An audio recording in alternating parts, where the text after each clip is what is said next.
Matt, just in case. This is a three-part digital session that we're going to be doing with Mass Mutual over the next coming weeks. It'll be this week, today, next week, Thursday, and then we're going to skip as Matt's going to be away, I'm going to be away on business, and then we'll be following it up. I think it's the first week of April. And I believe you can still use the same links that we have going on. If there's a problem, obviously reach out to myself or to your marketer here at the office, and we will make sure that you get set up properly for those sessions.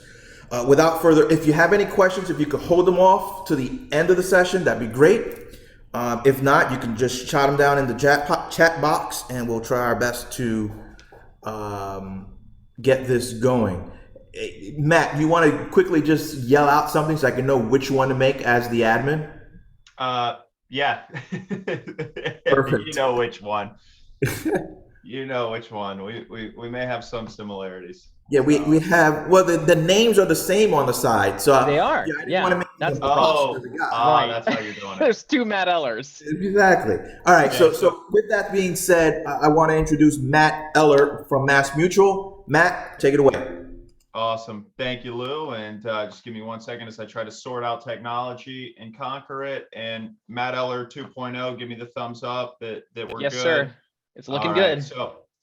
So I'll start off by, number one, Lou, thank you for not only the partnership today, but the continued partnership that you've shown to what we're doing over here at Mass Mutual.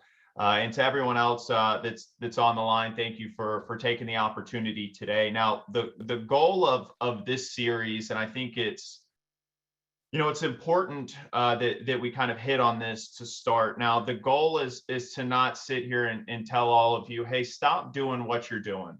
Stop selling the GUL, stop selling the VUL or IUL, whatever it may be that you're selling, and start selling whole life. That's not it. The goal of Ryan and I, my internal partner that is listed as Matt Eller 2.0, on today's call, our goal is to drive and to grow your revenue. Okay. And so what we are doing in partnership with Lou is we are doing this three-part series that is really going to make you comfortable with whole life. All right. And so that you can go out there and you can capture the available market space. When you think of products sold today, this is quite interesting.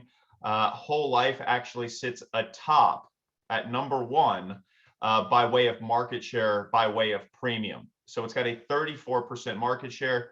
So our goal today is to open you up to the 34%. Okay. And what we're going to do is we're going to start today to be educational. The next one will focus on the accumulation strategy and using our portfolio. That's the one next week. And then the one in early April, that's going to be based on protection sales. So this first module, if you will, that we are going to go through is Whole Life University.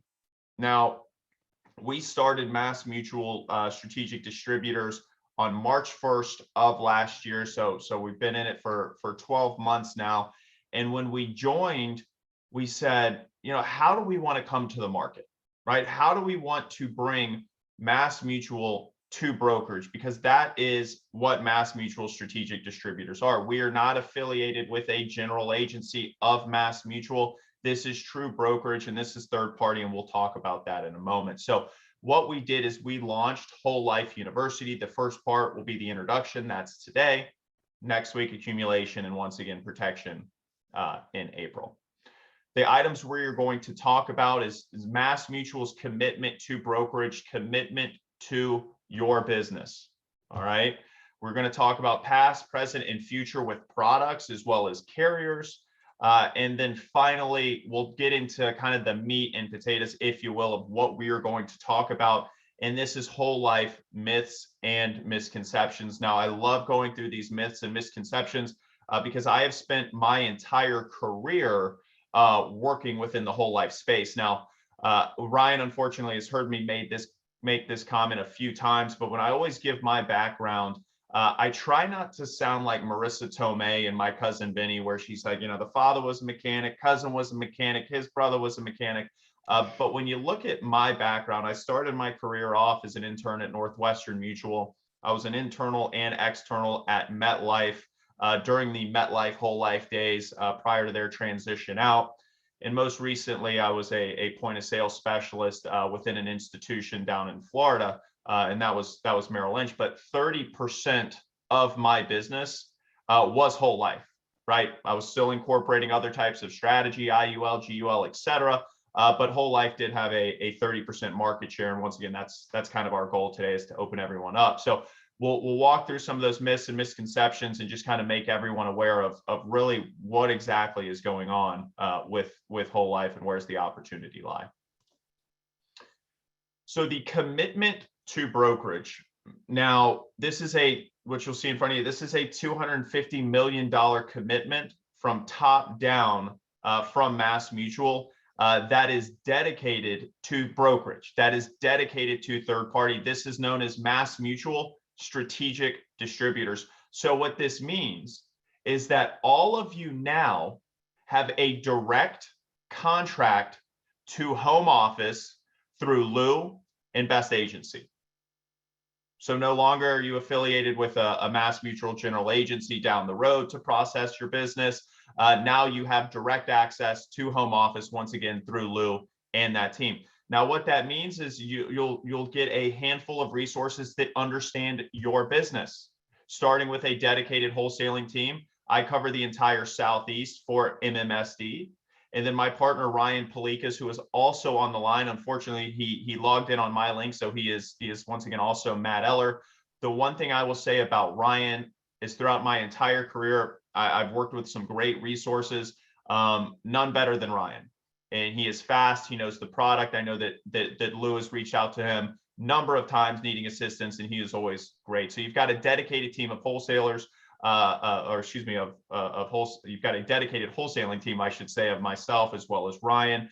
And this is what we focus on, and that's supporting Lou as well as his team. You've got advanced case design and marketing support. So you've got an entire team in those more complex markets. Also, what is very important, you've got seasoned and dedicated BGA underwriting team. This team is led by Roger Hergenrader, who has a fantastic background in brokerage. I was actually down in South Florida with Roger yesterday, and we were down there as we were updating our guidelines to make our foreign national programs more competitive. Now, the reason why I bring that up is because we are actively looking to make improvements, not only in the foreign national space, but to premium financing, all the way to different guidelines and things that we can change to be more conducive to your business.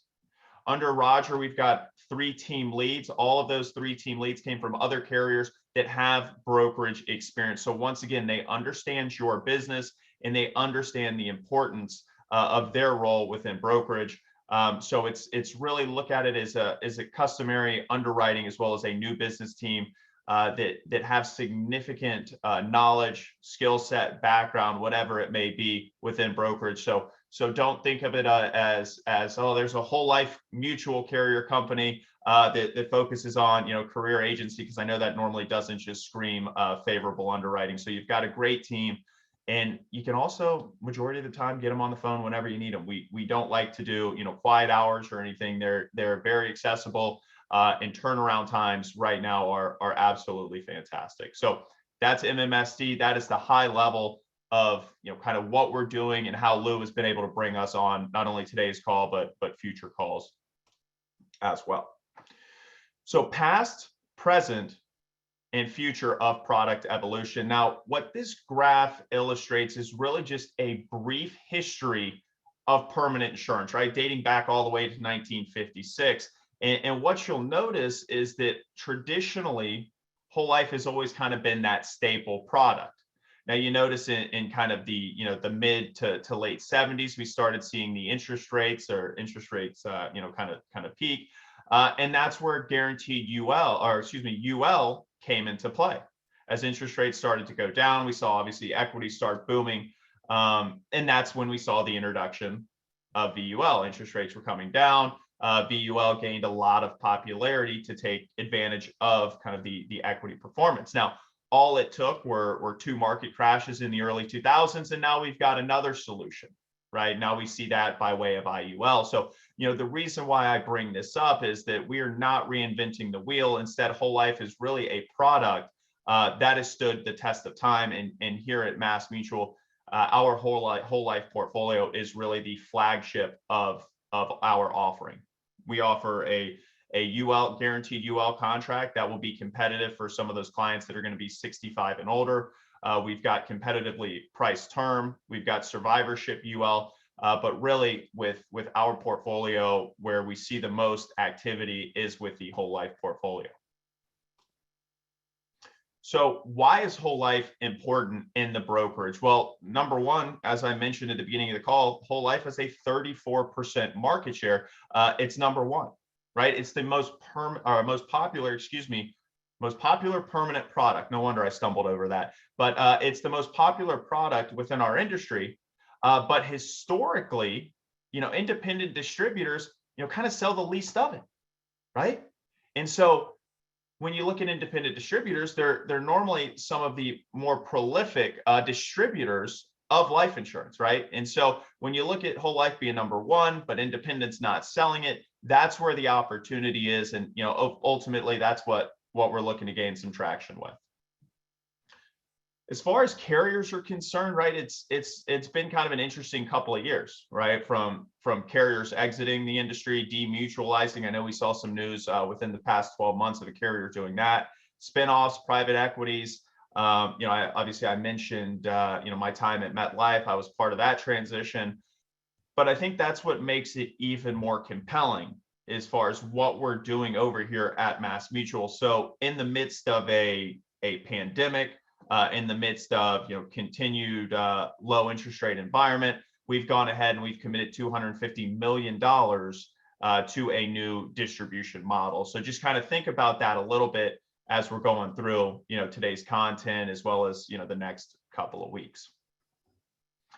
Now, the kind of the important or the gist of what we are going to talk about today. Now, this is common myths and misconceptions about whole life. And I always kind of joke whenever I give these presentations, obviously we want to grow the revenue, but I say that my goal today is to make you as good at selling whole life as you are at selling against whole life, right? And these are a lot of the items that I always kind of have combated throughout my career. And out of these, right, you've got simply it's too expensive. Compensation is far less for whole life than UL. Whole life not being flexible, dividends are complicated and hard to explain, and getting distributions out is expensive and difficult. So we'll walk through all of those true myths and misconceptions about whole life. Now, expenses are relative. All right. So in regards to it being too expensive with whole life, you've got the three guarantees: a guaranteed premium, a guaranteed death benefit, and a guaranteed cash value. Now, that means a guaranteed cash value that will equal the guaranteed death benefit at age 100. Now, when you think of a whole life contract, think about the way in which it's engineered, right? It's built on guarantees. A favorable dividend or favorable mortality will obviously increase those guarantees, versus the opposite side. When you're looking at a UL, it's really run off of non-guaranteed assumptions. And then when you look at the guaranteed side, that's when things can sometimes get a little bit squirrely. So from an expense standpoint, just continue to remember guaranteed premium, death benefit, and cash accumulation. And what is very important, and we will talk about this more next week, but the cash value growth, the death benefit growth, the performance of this contract is non-correlated. It is not tied to the market. So for any of those clients right now that are probably a little bit nervous looking at their equity portfolio, like a lot of people are, this is a great avenue or a great resource for them. So just kind of keep that in mind. Expenses, they're relative. You get what you pay for. All right. Next, compensation. All right. Compensation is far less for whole life than universal life. Now, if you're looking at it in year one, and this is street comp, so this is producer compensation. If you're looking at this from a year one perspective, in this case, we've got a male age 45 with a $100,000 premium funding for 10 years. You'll notice we took an industry average on the IUL of 41,616. We're going to assume on that IUL 90% target plus a 2% excess. Now, our street compensation on our 10-pay product is 55% of target and then 5% on excess. What you will see here is that year one, we are going to lose. But there is a bigger story here. I'm sure a lot of you went immediately down to the total, and you will notice that over 10 years, the IUL, you're going to make $39,535 versus the whole life 10-pay, you'll end up making $66,591. So long term, or over the funding of the contract, you will make more with whole life. Typically, and on this example here as well, your break even is going to be about year 3. So there is going to be that little bit of give up in year 1, but you will more than make it back over the course of that 10-year period. So another myth that whole life doesn't pay, it's actually the opposite. We are more favorable when it comes to renewals as well as excess in years 2 and beyond. Whole life isn't flexible. This is kind of my favorite item. It is very much so flexible. We've got multiple riders in which we can update the illustration, change the illustration to achieve exactly what you're looking to do to achieve that. My internal partner, Ryan, as well as the resources that Lou have, they are outstanding and they know exactly how to make these contracts do what they're supposed to. We can reduce an out-of-pocket premium simply by blending in term. We've got 2 different riders to do that. One is our LISA rider. That is a blend of term to reduce the premium. And the second is an RTR renewable term rider. So we use those if we're looking to add some more death benefit, or maybe we're looking to potentially overfund the contract and avoid MEC. So we have the ability to do that. All right. Reduced paid up, alternate payment options. This is something that is very important as far as talking about the flexibility, something we will talk about next week, and a point that always comes up. Matt, what happens if I can't fund anymore? Or Matt, what happens if I need to skip paying premiums for a year? What kind of flexibility do I have? With whole life, you have the ability to illustrate what is known as a guaranteed reduced paid up, which means we will give you a guaranteed death benefit amount. We will guarantee that no further premiums will come back, and we will guarantee the ability to preserve that cash value. That will still have the guaranteed cash accumulation, meaning that those values will never go down in the cash value or death benefit unless, of course, we were to take distributions out. There's also a scenario where what if we're 4 years in and a client just maybe doesn't want to pay and maybe they'll pay next year? You can always either surrender those paid up additions to cover that premium, or you can simply loan against the contract to cover that premium. So there is flexibility with this product. All right. I actually lied. I said that was my favorite part to talk about, dividends being complicated. This is what I love to talk about. This is one of those things. It's a black box, right? You don't know what MassMutual is doing. You can't see it. So dividends are really based on 3 components. The performance of the contract are based on investment results, mortality, and expenses. All right. Last year, our dividend was 6%. This year, our dividend is 6%. If you look at an illustration from last year to this year, it looks more attractive because mortality last year was more favorable. So while we sit here and we say it's a low interest rate environment, dividends have come down. Yes, they have. And yes, it's a low interest rate environment. That is part of the story. It is not the entire story. Okay. So it's also it's also important to keep in mind that it's investment minus mortality and minus expenses. So taking it a step further, dividends being complicated. This is the black box. We're not going to do this for every single policy. We don't have this on our illustration ledgers. All right. But this is just one example of how a policy's cash value is credited with our dividend. So if we're looking here, a client's got an ending policy value of $23,736, an annual premium of $2,803. We are going to subtract out mortality, expenses, and other, right? Just like we talked about on this page. So we're going to subtract out $477. We have a net of $26,062.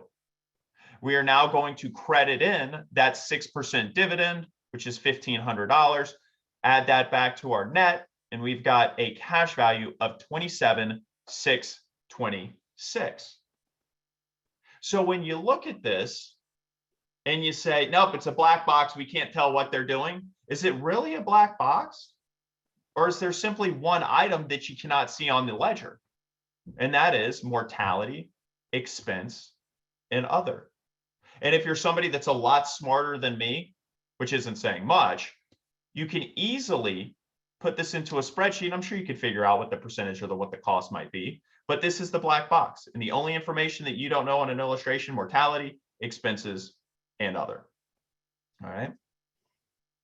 Number 5, and the last myth and misconception, if you will, getting distributions out of a whole life policy is expensive. Policy loans for our contract, they're available in the first policy year. All right. On our new 10-pay 7702 product that's been available since the end of last year, the dividend, as we just mentioned, is 6%, and the loan rate is 3%. Okay, so if you think about that, it doesn't really sound too expensive from that standpoint. You've got a 3% arbitrage. Now, that is a variable loan. The floor is 3%. It is currently sitting at 3%. That has the ability to increase based on Moody's corporate bond. But maybe if a client sits here and says, you know what, I don't want a variable loan rate. I've got concern about interest rates are going to eventually, get on with it, and that loan rate might be too high. A client has the ability to lock in a guaranteed loan rate of 6%. So we can offer direct recognition with a fixed loan rate of 6%, or non-direct recognition with a variable loan rate currently sitting at 3%. Okay, that is our 10-pay. The loan rate changes based on the product, and we've got 6 individual whole life products to choose from. Once again, today's more of kind of a high level. Next week, we'll get a little bit more into product and strategy. All right. Partial surrenders. Client has the ability to surrender their paid up additions up to their cost basis. So whenever those paid up additions are available, they can surrender up to those costs, or up to the cost basis, and still keep that tax efficiency. We can accelerate that death benefit. We've got an acceleration of death benefit rider. And then we also have a long-term care rider available on this portfolio, right? So a couple different ways to get cash out. You can use it via a loan. You can access it via a partial surrender, or you can accelerate that death benefit, or simply use the long-term care, our long LTC access rider, whatever, given the need. So, as we kind of bring it, full circle, those are the myths and misconceptions, right? Those are some of the reasons why some of you may not be selling whole life. Hopefully, this content today was able to shed some light on, what there could be that opportunity, right? There is that opportunity out there. We're able to overcome some of those. And then next week, once again, we will dig more into the accumulation. We're going to talk about the entire portfolio. We are going to walk through a case design on a policy taken out in 1980, and we're going to see how that thing's performed from 1980 until today, 2022, what we illustrated and what the actual performance is. And then we will walk through live case designs of what Ryan and I and Lou are seeing the most of right now. So at this point, Lou, I know we've got a good amount of time set up, but I think everyone, might be comfortable with getting a couple minutes back. But at this point, would we maybe want to open it up for some Q&A, Lou? Absolutely. It was a pretty straightforward presentation today. Again, the goal was to introduce you to MassMutual, the carrier, and the strong carrier that it is. Do you guys have any questions for Matt, for Ryan, myself, in regards to anything today? you can unmute your microphone and go. There was go a for lot it. that was thrown at you, so feel free if there's like a slide that you want us to back up to. Matt can Of pull course. his screen back up and back up to something. If there was a concept, you're like, what the heck was going on there? I don't see anything in the chat box. Doesn't look like anyone has a question. It's a couple things to keep in mind from today's presentation. A couple of misconceptions that Matt went over. One being the comp. I know everyone is here. We wake up every morning to make money, and that's the number one goal. And that's the number one goal for us as an agency to present to our partners, you guys, to make sure you guys are getting the best compensation possible. With that being said, Matt made a strong point on how MassMutual can add to your overall compensation and your income. The flexible structure of the whole life product was well brought out to our attention, and hopefully we can see some opportunities to sell whole life. In the future, I know we're going to go over products. MassMutual has some really strong products, from their traditional whole life to the whole life 10 to even their high early cash value product. So we're definitely looking forward to them presenting those products and maybe going over some areas in which you guys may be able to see where they fit into your current business. With that said, I'll give you one last go around. Does anyone have any questions Yes, today? please. David, I see you there. Yes, please. How do you overcome, it was actually very nice, your presentation showing the benefit of dividends after removing the mortality cost, so they really can appreciate the dividends. I've been having difficulty when clients look at whole life, let's say the first 10 years or 15 years. So obviously it shows an increase in guaranteed cash or total cash, but most often that's just the value of the premium dollars that they put in. So they don't really see any benefit of dividends, for many years. And that's sort of how do you overcome that? Yeah, absolutely. And David, right? David. Yeah. So thank you for the question. So when you look at a number on this kind of portfolio, what I always refer to is the internal rate of return on this portfolio, right? Depending on a client's age, whether they're 30, 40, the internal rate of return on that cash value is much more attractive than any type of asset class out there right now that is non-correlated to the market and is tax-free, right? When we look at the guaranteed side of our ledger, that is the worst case scenario.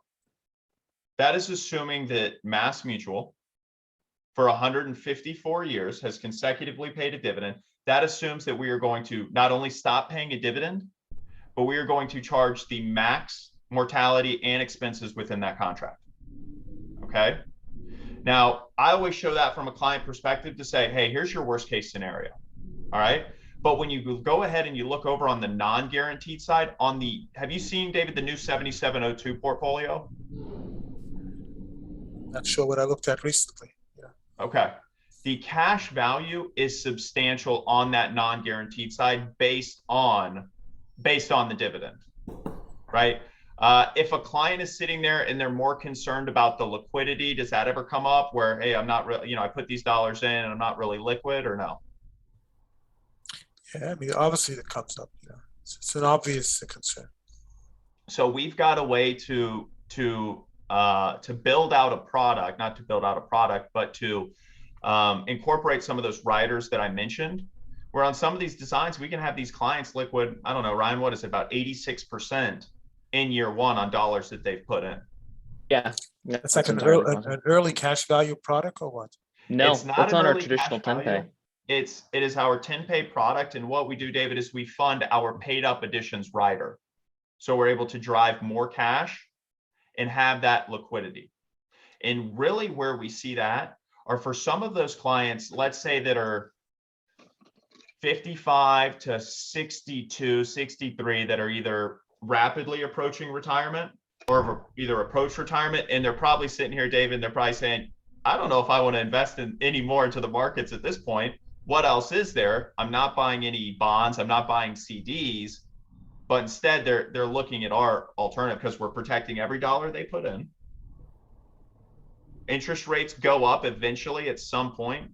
There's a positive correlation to our dividend, so that'll go up. But those are really kind of the bigger talking points. And Ryan, if I missed anything, you please go right ahead. Yeah, no, I mean, the only things I'd add in beyond just adding on to the tail end of what Matt said is that life insurance works as a great buffer in retirement to protect your qualified assets from down years in the market. Taking from a non-market correlated asset that's always going up instead of taking from your bucket that went down is a nice option to have. In addition, like Matt was saying, the structuring of those products, a lot of the struggle with cash value accumulation is sometimes people will pick the wrong product. So they'll pick a whole life 100, our traditional full pay, because they say this is whole life. But our 10 pay is the best whole life structure. It has the lowest loan interest rate, the fastest liquidity, and the easiest access for the client to the cash value. Yeah, but it's a lot higher premium, right? Correct. Per dollar of death benefits, definitely more expensive. It is going to be higher. So if we're saying that this is a death benefit sale, then we're going to blend in a term rider. And then if we're going for a death benefit sale, we'll probably go with that pay to 100 product that Ryan just mentioned. But if you've got a client that wants to max that cash and they say that, you know what, we don't really like the cash value growth on what they've been shown prior, the 10 pay is going to be the product to pivot to. And that's what we're going to focus on in detail very closely next week. Isn't it sort of a contradiction? Here we're projecting MassMutual's history and competence in investments and their dividends, but then we're saying, you know what, buy a 10 pay because you never know what's gonna happen. Sort of pay the extra price for a 10 pay with a guaranteed paid up, because this way you know for sure you don't have to pay any more premiums. Well, it's not even that. It's not that because you can exercise a guaranteed paid up on the pay to 100 at any point if you want to stop funding, right? So what you're thinking about, and correct me if I'm wrong, is the dividend offset, right? Where your dividend is gonna cover your premium. At least that way you know you're done funding in 10 years. So think of it from a different vantage point for the 10 pay. You ever run the accumulation strategy on an IUL or a VUL, whatever it may be, where you say minimum non-MEC death benefit? Right. That's what the 10 pay is. So we want to put the most premium in for the least amount of death benefit to drive cash accumulation and income distributions. We don't need all that death benefit.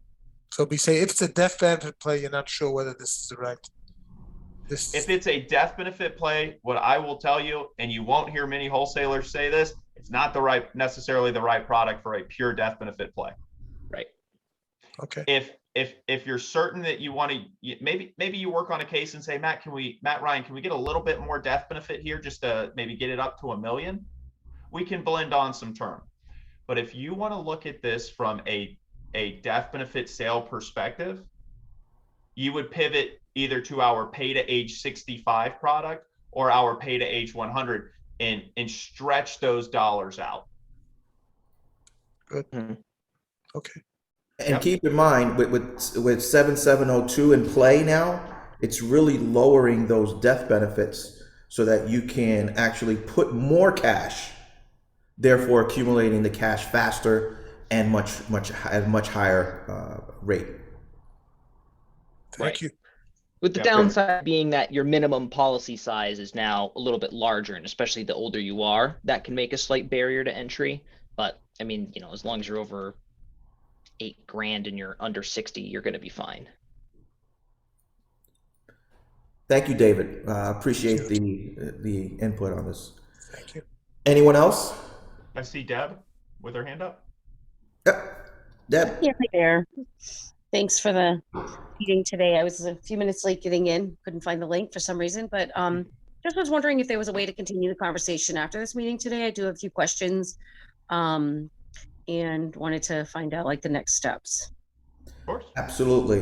We can definitely reach out to you. And if you like, we can also conference in Matt and or Ryan in the conversation to make sure that we're all on the same page as far as everything going forward, if that's okay with you. Fantastic. Yep, that's great. Thank you. Thank you. Yes, ma'am. Anyone else? Hey, Matt, Danny Singleton, South Carolina. How you doing? I am doing well. Where are you in South Carolina? Bamberg County. All right. Well, I'm in Weddington, North Carolina, so I'm on the other side of the state line from you. Okay. My question is term versus whole life. When I talk to young folk, when they compare premiums between term and whole life is really out the window. They like that premium, but they don't look at the long-term effect, Yeah. Well, say they started 21, 22, just getting married or whatnot, got children and whatnot, but I guess they're looking at maybe if something happened to them young, you got enough there to take care of your salary and really put some away for your kids' college education and really keep the family doing what they were doing when you were married, but don't look at the long-term effect, whereas with whole life or universal life, you locked in with a premium that would take you on through until death, My question is, once that, say if it's a 20-year term and it runs out, is that they'll be 40, is that the time to start making them start looking at whole life? Or? So Can I take this question, Matt? Yeah. Give me 1 second. Give me one You second. do, yeah, okay. I would say that from number one, income protection is the biggest concern, right? For a client that is newly married. I won't say happily married. I'm kidding. My wife's in the other room. But I would say at that age, you want to make sure that number one, they've got death benefit taken care of. And as far as death benefit being taken care of, that's where, I can't say that Mass Mutual is going to be in the top 5, but that's where you go, where Lou's got access to so many different carriers that he can work with to have death benefit taken care of. Okay. From a whole life perspective, if you've got somebody where their income is, I would always look at it from once death benefit's taken care of from an affordability standpoint after that, right? So not necessarily a timeline because, we look at the permanent story with whole life is obviously income protection, but also that cash accumulation vehicle too. So you don't want to necessarily, if they've got the affordability now to say, hey, we're going to take out a term policy with Lou and we'll couple it with some whole life. You don't want to sit back and say that, hey, let's wait, 20 years when maybe they've got the ability to do it now. And here's what I would add on to that, right? And here's I'll take it and run, is that what I would do in this place is I would position our pay to 65 product to this guy, right? And I would say we could purchase a very small chunk of whole life right now. And then we could do one of two things. Because you said this guy's 21, 22, very young, we could use our guaranteed insurability rider where we can add $125,000 chunks to that pay to 65 product. And there's 8 options and they happen every 3 years, starting at age 25 until their 40s.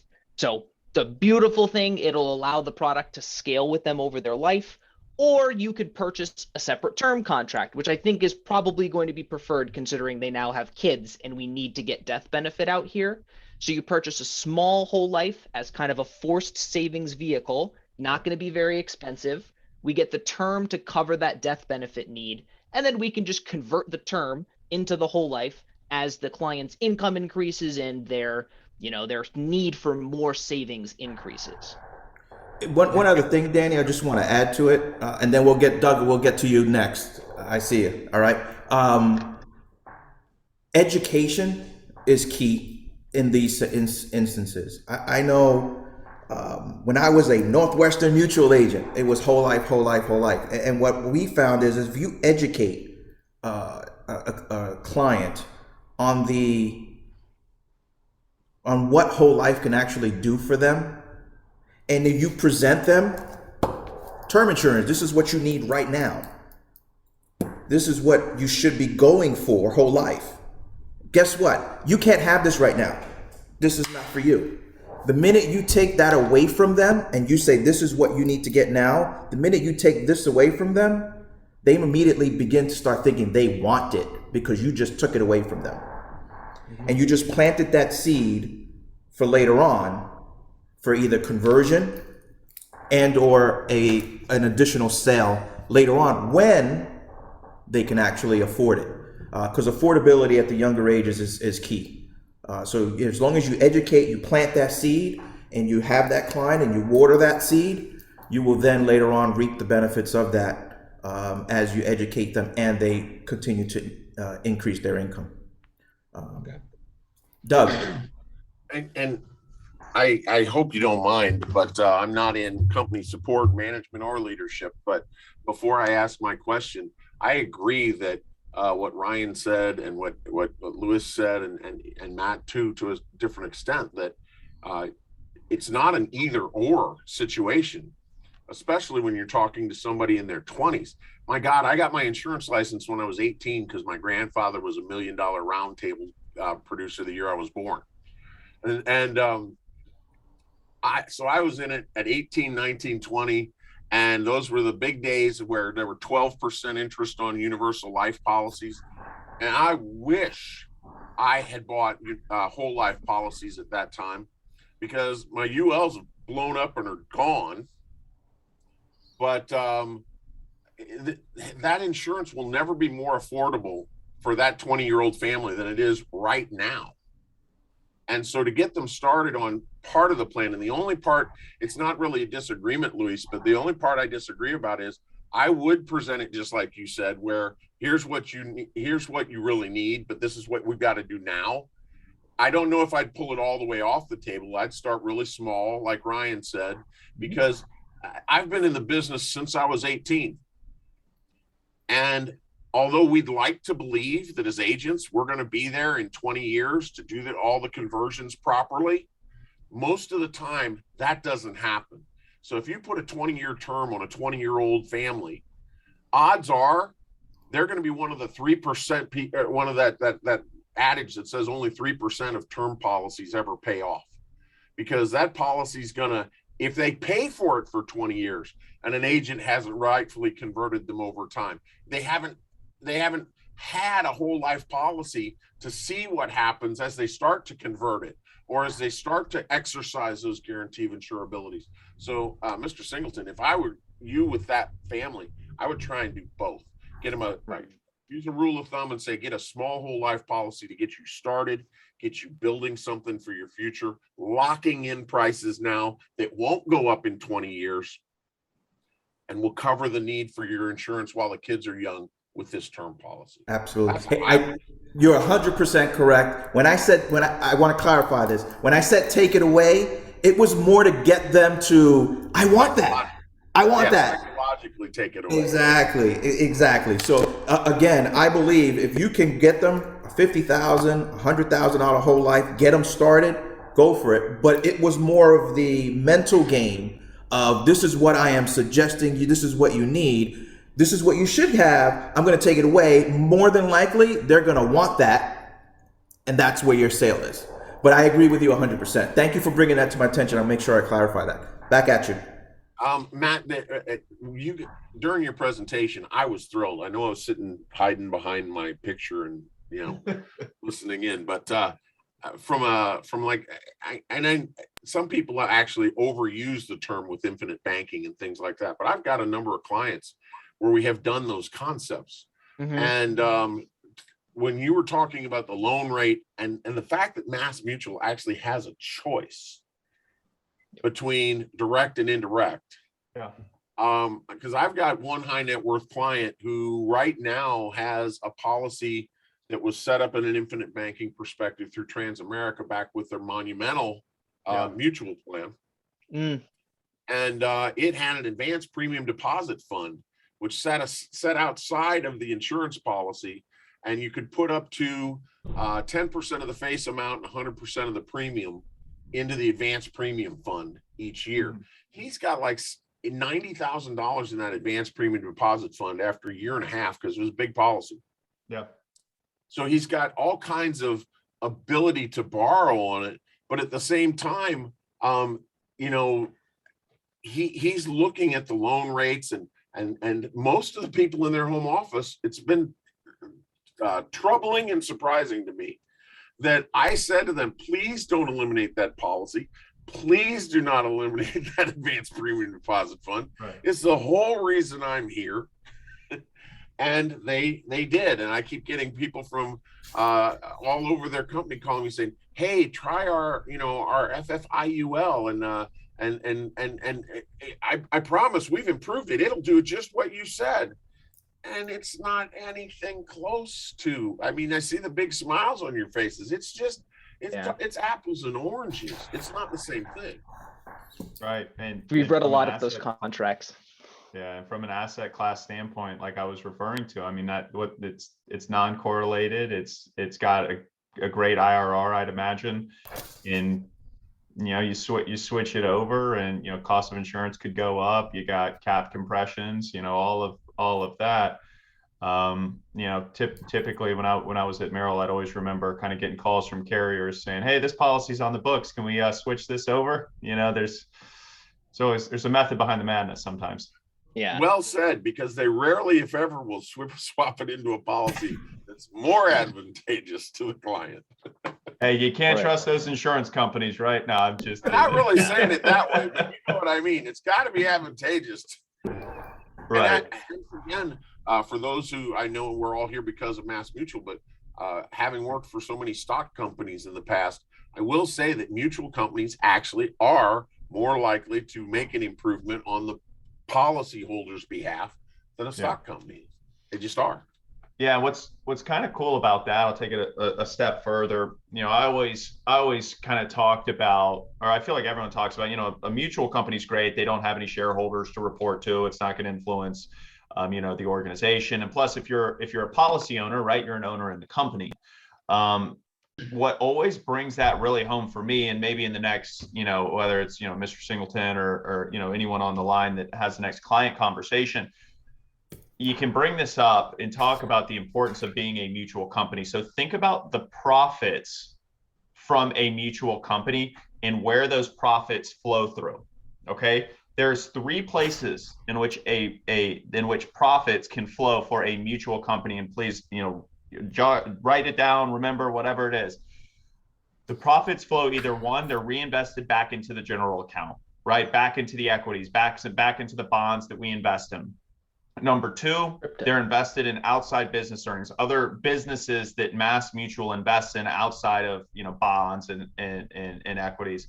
And number three, return to the policy owner in the form of a dividend. So think about that. If you own the contract, where are all three of those points converging on for the benefit of who? You, the owner of the contract. I mean, think about that profitability. I mean, that's big. Yeah. Without a Stock doubt. company, there's somebody in the way, and that's your shareholders. With us, you are the shareholders. You are what matters. Absolutely. Absolutely. So I just wanted to thank you, gentlemen. I mean, Luis, I think you might have even called me earlier today, but because but I have some proposals that I'm running up against Northwestern Mutual, and Give me yes, those. they're a good company, obviously, Yep. but there's a young chiropractor and his wife who absolutely, you know, have, you know, they've got. I think they're running $5,000 a month in premium each. So they're not small policies. They're not small No, it's policies. They're not big overly policies. huge, but they're big for them. They're in their early 30s. Now, And so Absolutely. Doug, which state are you out of? I'm in Florida. Oh, you're in Florida? Okay. So a couple things that, and those policies are already in force? No, they are not. They've only Okay. been proposed, and they were Great. proposed as, you know, infinite banking kind of concept. Okay. So from a chiropractor, depending on the age, number one, from a competitive advantage, show income. Absolutely. Right? Show that income coming out. Northwestern has an 8% loan rate. You know, ours is either going to be fixed at 6, so you've got that, or at 3% if you're going variable. Okay. Number two, it's a chiropractor. Consider in the state of Florida our waiver of premium. All right. I know a lot of times people say, oh, what's the cost for that? And that was kind of my same reaction as well. It is competitively priced. Not only will we waive the premium, but we will add those dollars into the contract. And number 3, in the state of Florida, it is own occupation for 4 years. So we're going to pay those premiums for 4 years just based on own occupation. And I've for actually those, quoted him a disability plan also, so he is well aware of the higher risk as a disability morbidity standpoint. He's well aware of that. So that's a great point, Matt. And the other question I had but you answered it in the way you said that. There are a lot of companies that the waiver of premium does not pay for. It only pays for the mortality cost, keeps the plan in place. Right. It doesn't actually replace the premium, which then substitutes the accumulation. That's it. It adds to it for accumulation. So if you add that on there, you mentioned the importance of that, and then show income.